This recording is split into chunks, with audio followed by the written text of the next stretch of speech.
नमस्कार दोस्तों, मैं RS जादौन और आज हम फिर से लाए हैं एक टेस्ट पेपर जिसमें आपको मैं प्रश्न बताता जाऊंगा और आपको मन में आंसर सोच लेना है, आपको बताते जाना है, जिससे आपकी प्रैक्टिस बेहतरीन हो और आप स्वयं निरीक्षण कर पाएँ कि हमारा जो पेपर है वो कैसा होने वाला है, भविष्य में तैयारी कैसी चल रही है। तो आप इस पेपर को अंत तक ज़रूर लगाएँ, जिससे आपको ये समझ में आ जाएगा कि हमारी तैयारी जो है वो कैसी है। तो दोस्तों, हम देर न करते हुए देखते हैं। पीने की इच्छा को कहते हैं पिपासु, पिपासा, पिच्छा या प्यासा। इस चार ऑप्शन है आपके लिए, प्यासा, पिच्छा, पिपासा और पिपासु। तो आंसर क्या होना है? पीने की इच्छा को कहते हैं। तो मित्रों, इसमें आंसर देखते हैं हम। इसका आंसर हो जाएगा पिपासा। क्या हो जाएगा?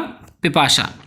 अगला प्रश्न है मित्रों हमारा, जली कटी सुनाना मुहावरे का अर्थ है खड खोटी सुनाना, कड़ी और कड़वी बातें कहना, खारी खोटी सुनाना, खरी चोटी सुनाना। दोस्तों, जली कटी सुनाने का मतलब होता है कड़ी और कड़वी बातें कहना। अजुयई को खड़ी बोली में क्या कहते हैं मित्रों? आपको देखना है। चार ऑप्शन है आपके पास। कल कहते हैं, उजाले में कहते हैं, आज ही कहते हैं या अंजलि में कहते हैं। तो अजुयई का मतलब होता है दोस्तों आज ही। अजुयई यानी आज ही। अगला प्रश्न है मित्रों, अतिरिक्त अनुदान पारिभाषिक शब्द किस क्षेत्र में बोला जाता है? पारिभाषिक शब्द है ये अतिरिक्त अनुदान किस क्षेत्र में बोला जाता है? मानविकी में, वाणिज्य में, विज्ञान में या स्वास्थ्य में? आपको बताना है। तो दोस्तों, इसका आंसर देखते हैं। इसका आंसर हो जाएगा आपका वाणिज्य। क्या हो जाएगा दोस्तों? वाणिज्य। अगला प्रश्न है दोस्तों, यद्यपि का संधि विच्छेद है। आपको देखना है। चार ऑप्शन है, यदि प्लस अपि, अति प्लस पी और यदा प्लस अपि और यति प्लस अपि।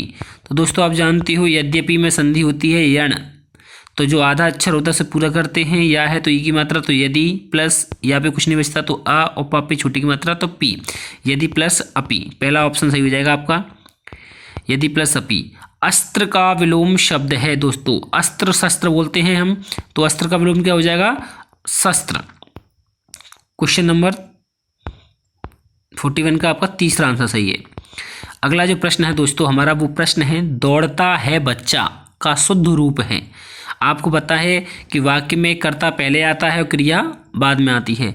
तो बच्चा जो है वो फर्स्ट में आ जाएगा। तो बच्चा दौड़ता है। क्या हो जाएगा दोस्तों? बच्चा दौड़ता है। अवसर, अवसर को खड़ी बोली में क्या कहते हैं दोस्तों? अवसर यानी आप देख रहे होंगे कि आ उ, तो ऊ को हम वाह बोल देते हैं कहीं ना कहीं, तो अवसर क्या बोल देते हैं? अवसर। तो क्या हो जाएगा आंसर हमारा दोस्तों? अवसर। निषेधात्मक या कहते हैं निषेधवाचक से प्रश्नवाचक वाक्य में बदलिए। लड़की स्कूल नहीं जाती। ये निषेधवाचक वाक्य है आपका, इसको बदलना है हमें प्रश्नवाचक में। बदलने से मतलब चार में से एक छांटना है आपको। इनमें से कौन सा जो वाक्य है वो हमारा प्रश्नवाचक वाक्य है और जो सही है।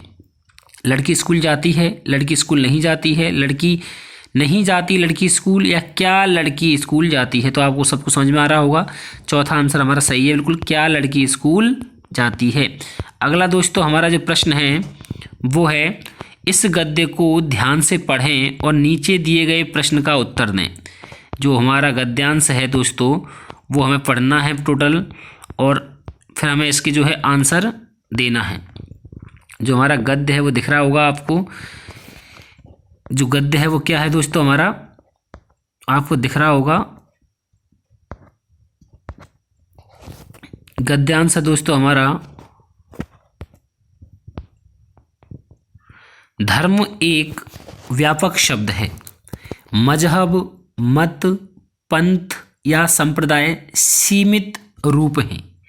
संसार के सभी धर्म मूल रूप से एक ही हैं। सभी मनुष्य के साथ सद्व्यवहार सिखाते हैं। ईश्वर किसी विशेष धर्म या जाति का नहीं है।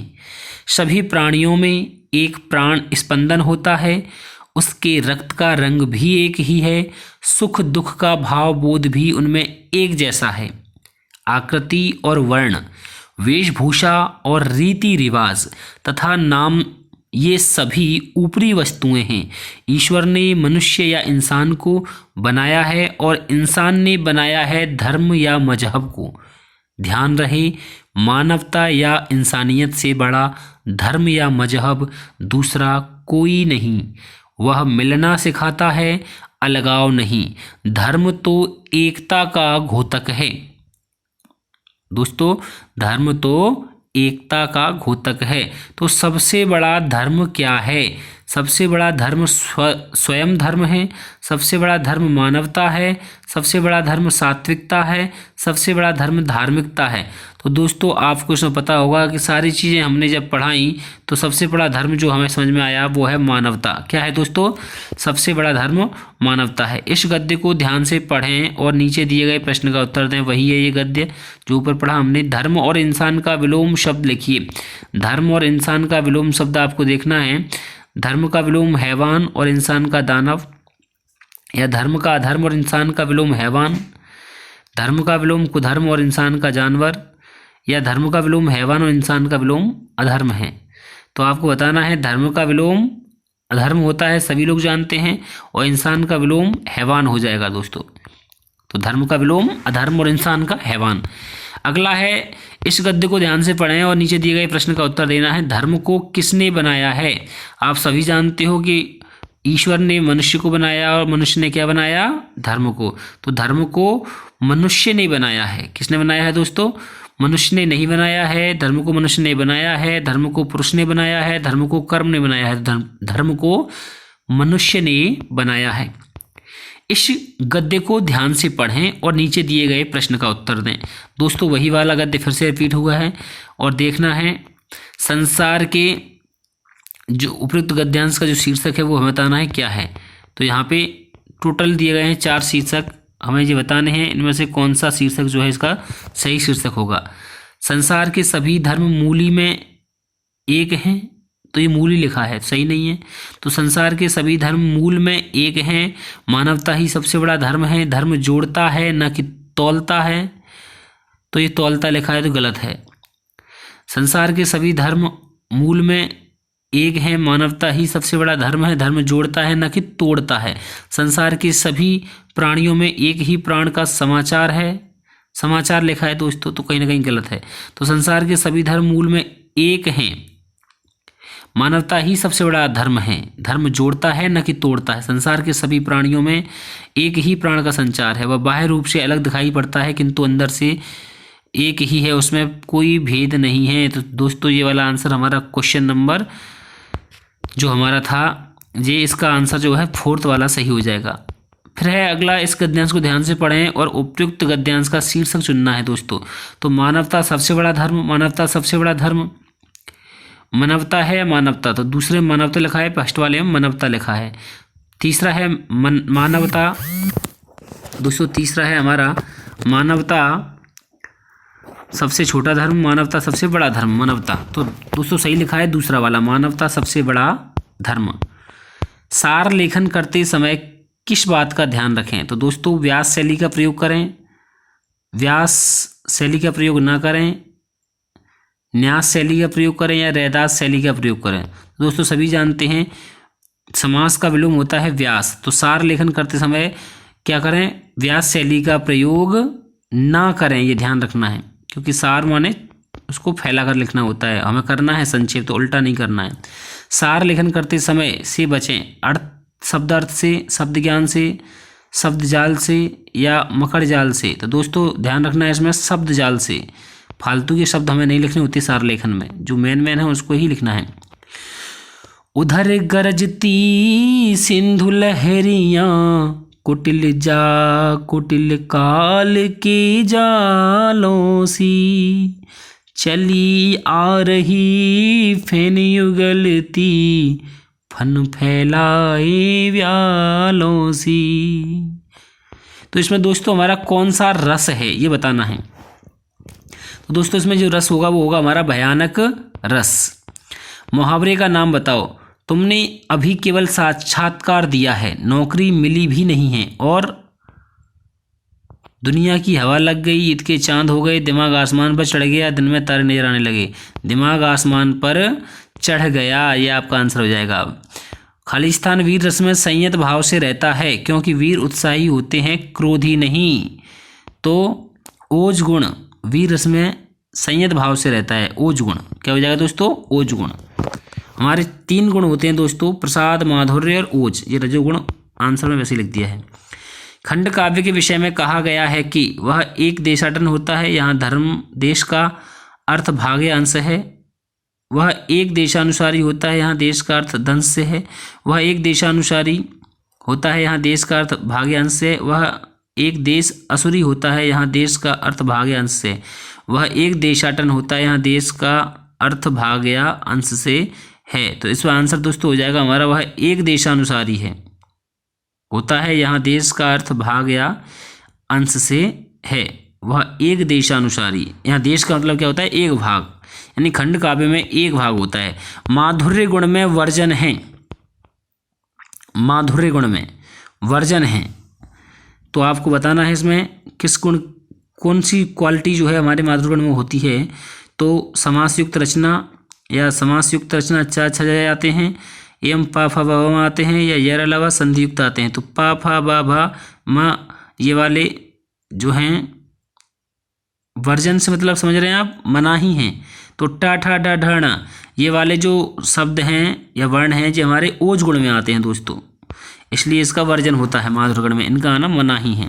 भाषा संकेतात्मक है, अर्थात इसमें जो ध्वनियाँ उच्चारित होती हैं उनका किसी व्यक्ति से संबंध होता है, किसी वस्तु या कार्य से संबंध नहीं होता। किसी वस्तु या कार्य से संबंध होता है, किसी क्रिया विशेषण या कार्य से संबंध होता है। तो दोस्तों आंसर हो जाएगा इसका, किसी वस्तु या कार्य से संबंध होता है। भाषा संकेतात्मक है, अर्थात इसमें जो ध्वनियाँ उच्चारित होती हैं उनका किसी वस्तु या कार्य से संबंध होता है। अगला प्रश्न है दोस्तों, ये मानव मन में बीज रूप में, ये मानव मन में बीज रूप में चिरकाल तक अचंचल होकर निवास करते हैं। ये संस्कार या भावना के द्योतक हैं, किसके बारे में कहा जाता है दोस्तों? तो ये हमारा विभाव, स्थायी भाव, अनुभाव या संचारी भाव। तो ये है हमारा सर स्थायी भाव। क्या हो जाएगा? लंबे समय तक रहने वाले जो भाव होते हैं चिरकाल तक, तो वो स्थायी भाव होते हैं। ये स्थायी भावों का उद्बोधन करते हैं, उन्हें आस्वाद योग्य बनाते हैं। ये रस की उत्पत्ति में आधारभूत माने जाते हैं। किसके बारे में कहा गया है? तो दोस्तों स्थायी भाव को जगाने वाले जो कारक होते हैं उनके बारे में पूछा जा रहा है। तो क्या होते हैं हमारे? विभाव। 2 प्रकार का होता है, आलम्बन और उद्दीपन। तो आंसर हो जाएगा हमारा विभाव। सीधा अर्थ बोध कराती है। प्रसाद शब्द शक्ति, लक्षणा शब्द शक्ति, अभिधा शब्द शक्ति और व्यंजन शब्द शक्ति। तो दोस्तों आप जानते हो प्रसाद शक्ति नहीं होती, अभिधा, लक्षणा और व्यंजना 3 शक्तियाँ होती हैं, जिसमें लक्षणा में लक्षणों के आधार पे, व्यंजना में व्यंग्य के आधार पे और अभिधा में सीधा अर्थ होता है हमारा। तो अभिधा शब्द शक्ति शब्दों का अर्थ ग्रहण कराने वाली हैं शब्द शक्तियाँ, अलंकार, रीतियाँ या काव्य गुण। दोस्तों इसमें आ जाएगा हमारा शब्द शक्तियाँ। भाषा एक पद्धति है, यानी एक सुसंबद्ध और सुव्यवस्थित योजना या संगठन है जिसमें खालिस्तान आदि व्यवस्थित रूप में आ सकते हैं। कर्ता, कर्म और क्रिया क्या जाएंगे दोस्तों? कर्ता, कर्म और क्रिया। मुक्ति मार्ग मासिक पत्रिका कहाँ से प्रकाशित होती है? रतलाम से, रीवा से, नागौद से या इंदौर से? तो दोस्तों इसमें लगाना है आपको रतलाम, रीवा, नागौद या इंदौर। तो आंसर हो जाएगा हमारा इंदौर से। मनस्वी मासिक पत्रिका कहाँ से प्रकाशित होती है? मनस्वी तो रतलाम से, टनकपुर से, रीवा से या इंदौर से? दोस्तों आंसर हो जाएगा इसमें भी हमारा इंदौर। खालिस्तान के लिए मूल विचारों अथवा भाव के नीचे दबे अन्य सहायक विचारों को समझने की चेष्टा करनी चाहिए। संक्षेपण, व्याख्या, पल्लवन या भावार्थ। दोस्तों इसमें आंसर हो जाएगा हमारा पल्लवन। पल्लवन यानी किसी को जब फैलाकर लिखा गया हो, के लिए मूल विचारों अथवा भाव के नीचे दबे अन्य सहायक विचारों को समझने की चेष्टा करनी चाहिए। इस पद्य को ध्यान से पढ़ें और नीचे दिए गए प्रश्नों के उत्तर दें। चाह नहीं मैं सुरबाला के गहनों में गूथा जाऊं, चाह नहीं मैं प्रेमी माला मैं बिंध प्यारी को ललचाऊं, चाह नहीं सम्राटों के सब पर हे हरि डाला जाऊं। चाह नहीं देवों के सिर पर चढ़ूं भाग्य पर इठलाऊं। मुझे तोड़ लेना वनमाली, उस पथ पर तुम देना फेंक। मातृभूमि पर शीस चढ़ाने, जिस पथ पर जावें वीर अनेक। तो दोस्तों कौन सी कविता है ये? चाह नहीं मैं सुरबाला के गहनों में गूथा जाऊं। चाह नहीं प्रेमी माला में बिंधु प्यारी को ललचाऊं। चाह नहीं सम्राटों के सब पर हे हरि डाला जाऊं। चाह नहीं देवों के सिर पर चढ़ूं भाग्य पर इठलाऊं। मुझे तोड़ लेना वनमाली, उस पथ पर देना तुम फेंक। मातृभूमि पर शीस चढ़ाने, जिस पथ पर जावें वीर अनेक। तो दोस्तों इसमें हम देखते हैं पुष्प को किसकी चाह नहीं है। तो पुष्प को किसकी चाह नहीं है? पुष्प क्या कह रहा है कि चाह नहीं प्रेमी माला में बिन प्यारी को ललचाऊं। चाह नहीं सम्राटों के सौ पर हे हरि डाला जाऊं। चाह नहीं देवों के सिर पर चढ़ूं भाग्य पर इठलाऊं। तो मतलब वो क्या चाहता है कि मैं सुरबाला के गहनों में भी नहीं गूंथा जाऊं, प्रेमी माला में बिंद प्यारी को भी नहीं ललचाऊं और सम्राटों के सौ पर भी डाला नहीं जाऊं। तो सुरमाला के गहनों में गुथने, प्रेमी माला में चढ़ने, सम्राटों के सौ पर बिंधने तथा देवों के सर पर चढ़ने की चाह पुष्प को नहीं है। तो ये आपका आंसर हो जाएगा दोस्तों पहला। इस पद्य को ध्यान से पढ़ें और नीचे दिए गए उत्तर का चयन करें। दोस्तों वही वाला पद दोबारा से आ गया है हमारा और प्रश्न है पुष्प किसका सम्मान करना चाहता है? तो आप जानते हो मुझे जिस पद पर जावें वीर अनेक लिखा है ना, मातृभूमि पर शीश चढ़ाने जिस पद पर जावें वीर अनेक। तो पुष्प मातृभूमि पर प्राण न्यौछावर करने को तत्पर सैनिकों के से प्रेम करना चाहता है। मातृभूमि पर प्राण न्यौछावर करने को तत्पर ईश्वर का सम्मान, सैनिकों का सम्मान करना चाहता है। सम्मान करना चाहता है, क्या करना चाहता है? सम्मान। इस पद्य को ध्यान से पढ़ें और नीचे दिए गए प्रश्न का उत्तर दें। फिर से वही पद्य है आपको और इन पंक्तियों में शीर्षक देखना है। तो आपको पता है पुष्प की अभिलाषा, आपको पता है ये पाठ पढ़ा होगा आपने बचपन में, पुष्प की अभिलाषा। इस पद्य को पढ़ने से नीचे दिए गए प्रश्न का उत्तर देना है आपको। प्रश्न है कवि के लिए कौन सी स्थिति सम्मानजनक होती है? कवि के लिए तो पुष्प, कवि के लिए कौन सी स्थिति सम्मानजनक होती है? पुष्प के लिए सम्मान स्थिति है कि वह सैनिकों के, यहाँ पे दोस्तों कवि लिख गया है, यहाँ पर पुष्प होना चाहिए। तो पुष्प के लिए सम्मान स्थिति है कि वह सैनिकों के मार्ग पर बिछ जाए, सैनिकों के मार्ग पर बिछ जाए। तो बिछ जाए क्या हो जाएगा दोस्तों? बिछ जाए। इस पद्य को ध्यान से पढ़ें और नीचे दिए गए प्रश्न का उत्तर दें। तो दोस्तों कवि ने फूल के माध्यम से क्या संदेश दिया है? कवि ने फूल के माध्यम से क्या संदेश दिया है? तो कवि ने पुष्प के माध्यम से सैनिकों को यह संदेश दिया है कि वो देश की रक्षा के लिए अपना सर्वस्व न्यौछावर कर दें। कवि ने पुष्प के माध्यम से प्रेमियों को यह संदेश दिया है कि वह देश की रक्षा के लिए अपना सर्वस्व न्यौछावर कर दें। कवि ने पुष्प के माध्यम से देश के लोगों को यह संदेश दिया है कि वो देश की रक्षा के लिए अपना सर्वस्व न्यौछावर कर दें। कवि ने पुष्प के माध्यम से सुरबालाओं को यह संदेश दिया है कि वो देश की रक्षा के लिए अपना सर्वस्व न्यौछावर कर दें। तो दोस्तों इसमें जो हमारा आंसर हो जाएगा वो क्या हो जाएगा? देश के कहीं ना कहीं क्या किया है उनने?